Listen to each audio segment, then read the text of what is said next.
Antecedentes del proyecto. Dentro de los antecedentes del proyecto encontramos la descripción puntual del problema y el planteamiento del problema según el estado de la cuestión ya antes realizado. Dentro de la descripción puntual del problema, dentro de muchas descripciones, encontramos dos muy puntuales. La primera es que la institución educativa cuenta con un docente de inglés quien, a pesar de ser licenciado en lenguas modernas, lleva 15 años enseñando el método tradicional gramática, traducción y además no posee actualizaciones pedagógicas. Y la segunda es que es la ausencia de las tecnologías como herramienta educativa para el aprendizaje del idioma inglés. De allí el planteamiento del problema según el estado de la cuestión ya realizado, y de allí podemos mencionar este artículo. En la letra dice: es importante que las instituciones encargadas del diseño y la implementación de los programas de incorporación de tecnología atiendan estos factores y los consideren como una base importante para los futuros proyectos, encaminados a mejorar la calidad de enseñanza de los maestros.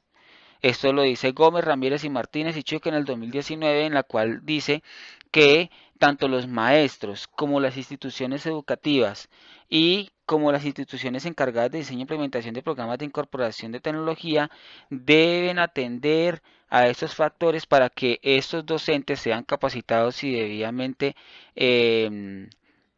actualizados para que puedan realizar la práctica de enseñanza de manera óptima.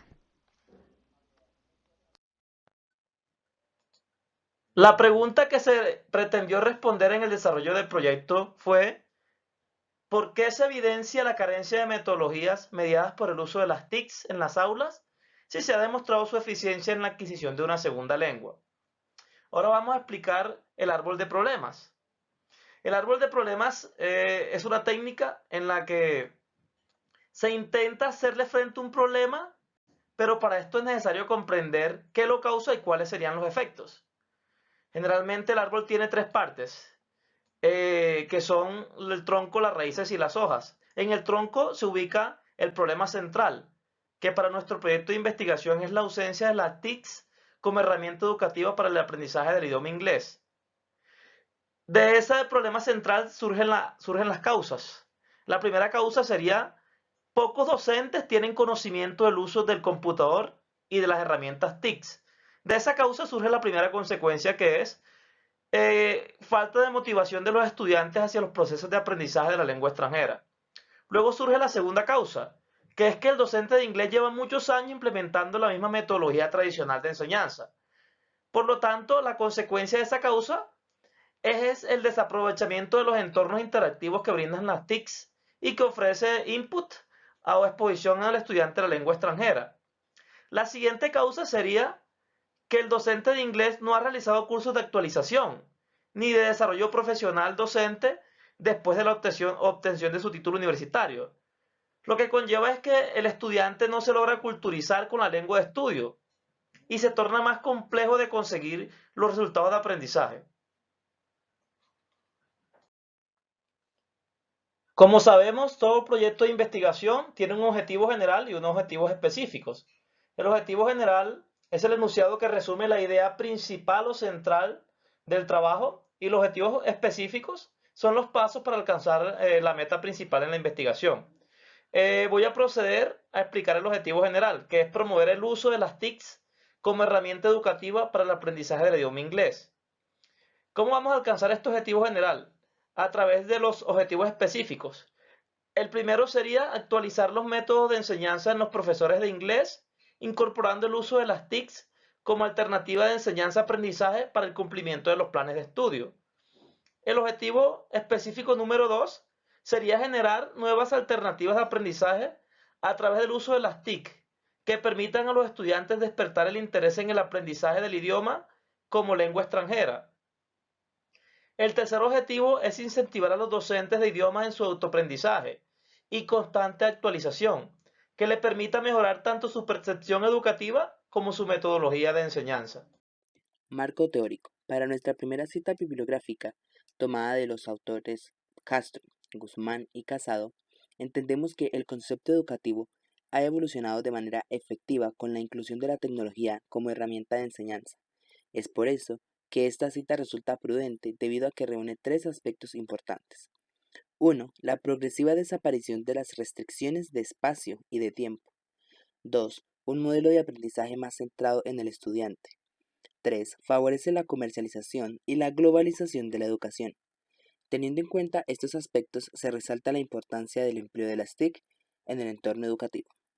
De nuestra segunda cita bibliográfica, toma del autor Hernández, discernimos que la inclusión de la tecnología en las distintas ciencias ha resultado tan eficiente que incluso puede llegar a ser considerado como una herramienta que ha impulsado la mejora continua, abriendo un sinnúmero de oportunidades, cambios y adaptaciones frente a las exigencias que cada generación trae consigo y asumiéndolo como un reto a cumplir. Muy bien, el objetivo de nuestra investigación es contribuir a la creación de nuevos ambientes de aprendizaje mediados por las TIC en el aula en la asignatura de inglés, tomando como referencia las diferentes fuentes de consulta virtuales bibliográficas disponibles a fin de aplicar de la mejor manera en el aprendizaje de la lengua extranjera. Para nuestra última cita, nos gustaría nombrar al autor Quito, quien mediante su investigación hizo un análisis desde los distintos puntos sobre el uso de las TIC y entre sus conclusiones manifiesta lo esencial de desarrollar estrategias didácticas vinculadas con las TIC para una educación actual. Enfoques e hipótesis de la acción, la cual se dividen en dos factores importantes como lo son el enfoque epistemológico y método de acción y el enfoque pedagógico que orienta las estrategias y actividades de acción de la intervención. En el primer enfoque está basada en una problemática real donde los estudiantes presentan dificultad para abordar de manera óptima los temas que el docente de inglés les enseña. Esto se debe al poco uso de las TIC. El método a emplearse es la investigación-acción, toda vez que tiene una concepción de la realidad a través de un contexto educativo, enfocando su indagación de una manera autorreflexiva frente a una problemática la cual se pretende mejorar por el medio de la investigación. Por otro lado, en el segundo enfoque tenemos como tal la orientación de la intervención de las estrategias y actividades planeadas en nuestro anteproyecto. Por ende, el constructivismo propone un paradigma donde el proceso de enseñanza se percibe y se lleva a cabo como un proceso dinámico. En el diseño de la intervención podemos destacar ciertas dimensiones de la intervención que tiene como fin plantear las técnicas, actividades, recursos e indicadores de logros, de los cuales se hablan de la observación del participante como del docente también, donde ambas dimensiones logran concluir los indicadores de logro. En las técnicas podemos ver la observación del participante, estudios de casos, entrevistas a profundidad. En las actividades se busca intentar realizar una observación de una clase del docente de inglés para realizar profundidad del grado de exposición a las TICs. Al igual que en la profundidad, se realizará una entrevista abierta, aunque con preguntas concretas, poco estructuradas, que le aplicaremos al docente para intentar conocer su opinión con relación a la implementación de las nuevas tecnologías. En los recursos podemos ver secciones tales como humanos, tecnológicos y físicos en ambas dimensiones de la intervención. Y al finalizar, podemos observar los indicadores de logros donde se logra evidenciar la brecha tecnológica que existe en la metodología que aplica el docente y cómo influye esta directamente. También el reconocimiento del docente hacia la importancia de las TICs en el aprendizaje de una segunda lengua. En la metodología para la recolección de información vamos a poder trabajar a partir de objetivos, indicadores, fuentes, técnicas e instrumentos con los que a partir de estos vamos a poder identificar el qué, el cómo y con quién vamos a trabajar para el desarrollo de esta investigación. Veamos el primer objetivo que nos hemos trazado. Actualizar los métodos de enseñanza en los profesores de inglés incorporando el uso de las TIC como alternativa de enseñanza-aprendizaje para el cumplimiento de los planes de estudio. Ya con esto tenemos en cuenta el que vamos a trabajar. Ahora vamos a ver las fuentes. Obviamente para este caso vamos a tomar como fuente los docentes del área de inglés, los estándares de competencia del docente de lenguas extranjeras y los reportes anuales del CINES del Ministerio de Educación. Con esto tenemos el con quién vamos a trabajar y con quién vamos a desarrollar este objetivo que nos hemos trazado.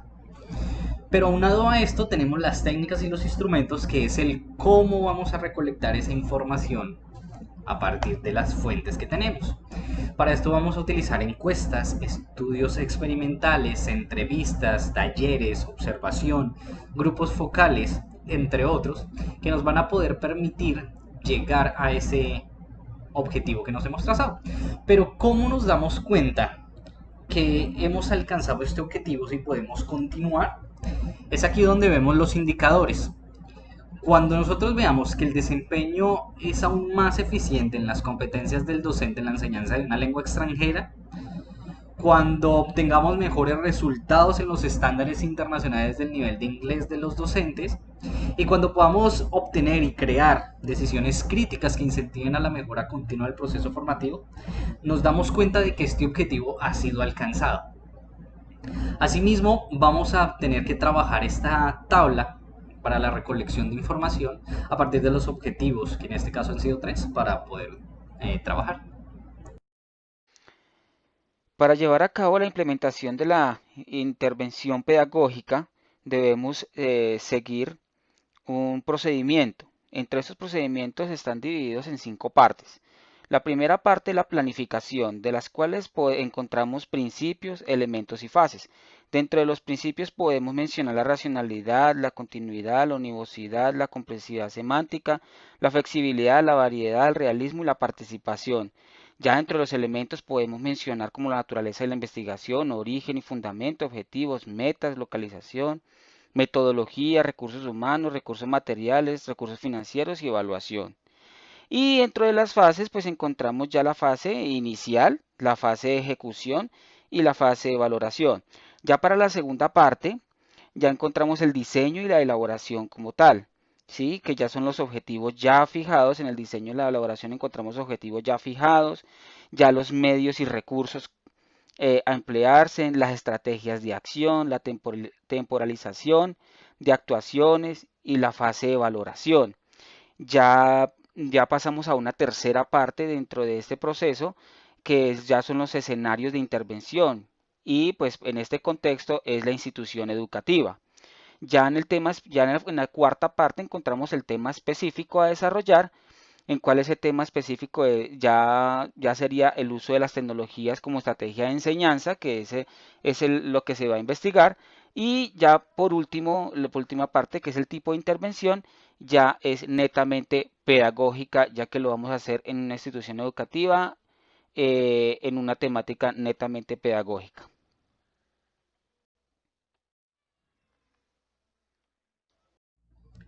Para hablar de consideraciones éticas, como es de suponer, necesitamos comprender qué es la ética.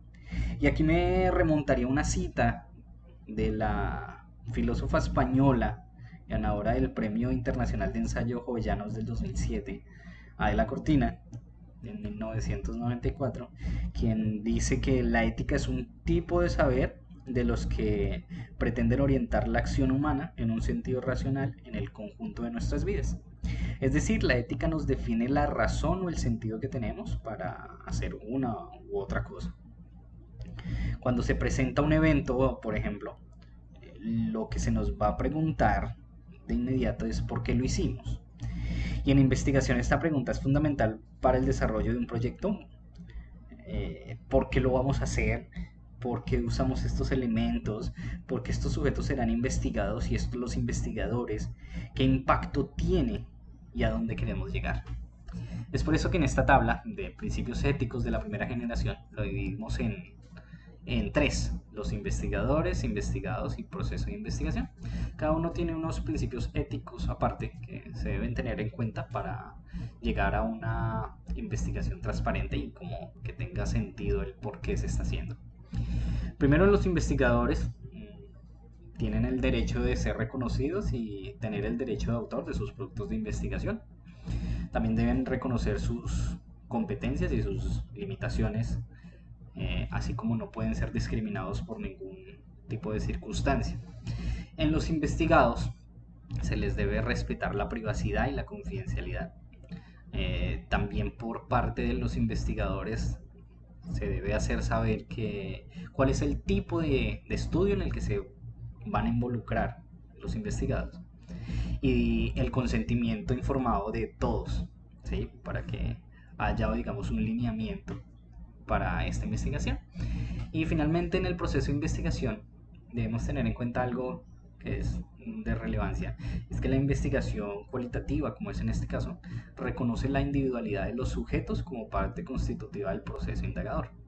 Entonces, cuando compilamos todo este tipo de información, nos damos cuenta de que por qué se está llevando a cabo esta investigación, cuál es la necesidad que se tiene de esta y la transparencia en la que se va a desarrollar.